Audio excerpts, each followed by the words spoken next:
بسم اللہ الرحمن الرحیم۔ حضرت علی نے فرمایا، خوش قسمت ہے وہ انسان جس کے لیے کوئی روئے، اور بد قسمت ہے وہ انسان جس کی وجہ سے کوئی روئے۔ جانوروں میں خواہش ہوتی ہے، عقل نہیں، اور فرشتے میں عقل ہوتی ہے، خواہش نہیں، مگر انسان میں دونوں ہوتی ہے۔ اگر وہ عقل دبا لے تو جانور، اگر خواہش کو دبا لے تو فرشتہ۔ دوستو، کبھی کبھی چپ رہنا شکایت کرنے سے زیادہ بہتر ہوتا ہے، کیونکہ جن کو ہماری شکایت سے فرق نہیں پڑتا ان کے سامنے اپنے الفاظ ضائع کرنے کا کیا فائدہ۔ نماز بوجھ نہیں بلکہ تمہارے بوجھ کو ہلکا کرنے کا ذریعہ ہے۔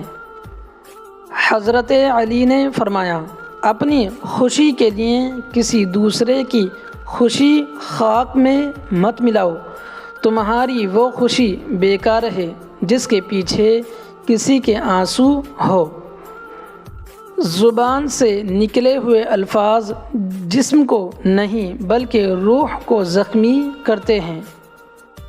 غلط بات پر غصہ آ جانا شرافت کی نشانی ہے، لیکن اسی غصے کو پی جانا مومن کی نشانی ہے۔ بے شک ہدایت، زندگی میں جب بھی انسان کو ہدایت کا موقع ملے وہ یہ نہ دیکھے کہ وہ کیا کر چکا ہے، بس وہاں سے راستہ بدل لے۔ تسلی، کچھ لوگ آپ کو تسلی دینے آپ کے پاس نہیں آتے بلکہ تسلی کرنے آتے ہیں کہ کیا آپ واقعی تکلیف میں ہو۔ خواہشیں، چھوڑ دیا ہے میں نے ہر چیز کی خواہش کرنا جو میرے حق میں بہتر ہوگا، میرا اللہ اسے مجھ تک خود ہی لے آئے گا۔ ملنے کا وقت، ممکن ہے کہ جو تم مانگ رہے ہو اسے ہی تمہارا مقدر لکھا گیا ہو، مگر اس کے ملنے کا وقت تمہارے سوچے ہوئے وقت سے مختلف ہو۔ منتظر، ہر کسی کے پاس سب کچھ نہیں ہوتا، ہر کسی کے پاس سب کچھ نہیں ہوتا۔ جو لوگ جتنے مکمل نظر آتے ہیں مکمل ہے، جو لوگ جتنے مکمل نظر آتے ہیں مکمل ہے، اتنے ہی منتظر ہوتے ہیں معجزوں کے۔ لیکن پتہ ہے وہ مطمئن کیوں نظر آتے ہیں؟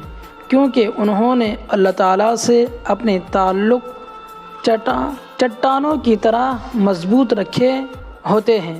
انہیں یقین ہوتا ہے وہ دعاؤں میں رونے والے ہوتے ہیں، لوگ کیا کہتے ہیں اس سے انہیں فرق نہیں پڑتا۔ صبر، غور سے سنیں دوستوں، آغاز میں اللہ تعالیٰ تمہارا صبر آزمانے کے لیے کچھ چیزیں مشکل ضرور بناتا ہے، مگر اختتام وہ ہمیشہ ویسا ہی کرتا ہے جیسا تم چاہتے ہو۔ بے شک بے وقوفی، مرہم کی لالچ میں اپنی دکھتی رگ کا پتہ لوگوں کو دینا بے وقوفی ہے۔ کیا ہے؟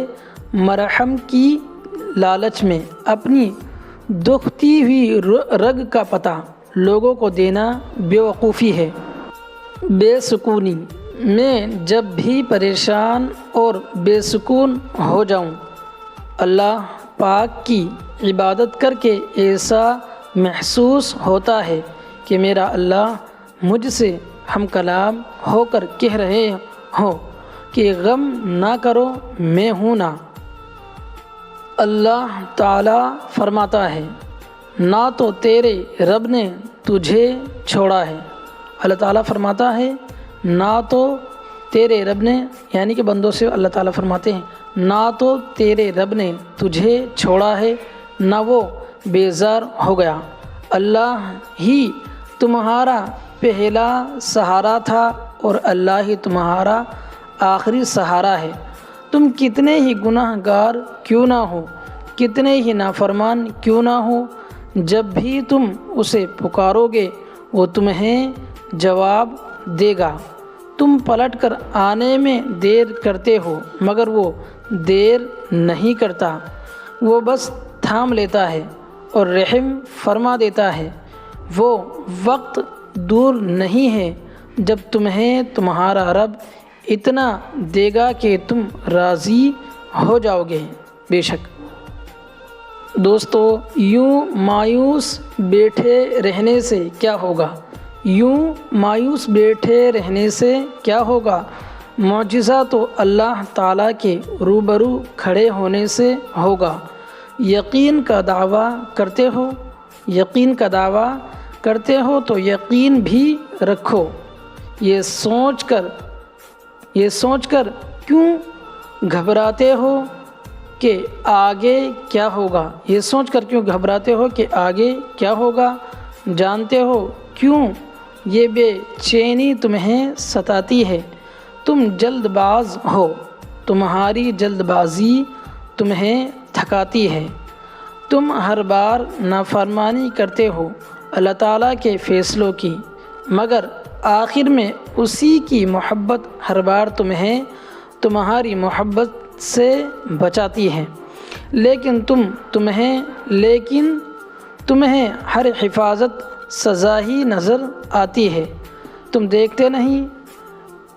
دیکھتے نہیں پر زندگی تمہیں ہر ایک کی حقیقت دکھاتی ہے۔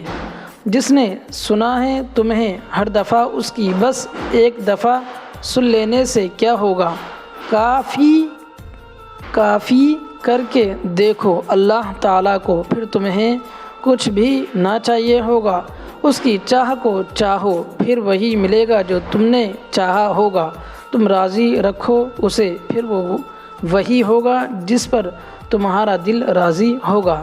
سب کا سب تمہارا جب تمہارا کارساز اللہ تعالیٰ ہوگا۔ بے شک اللہ پاک ہم سب کو کہنے سننے زیادہ عمل کی توفیق عطا فرمائے، اور جو غلطیاں ہوئی وہ پڑھنے میں انہیں معاف فرمائے۔ آمین یا رب العالمین، وآخر دعوانا ان الحمد للہ رب العالمین۔ دوستو نمازوں کا اہتمام کرے سبھی بھائی، شکریہ، السلام علیکم۔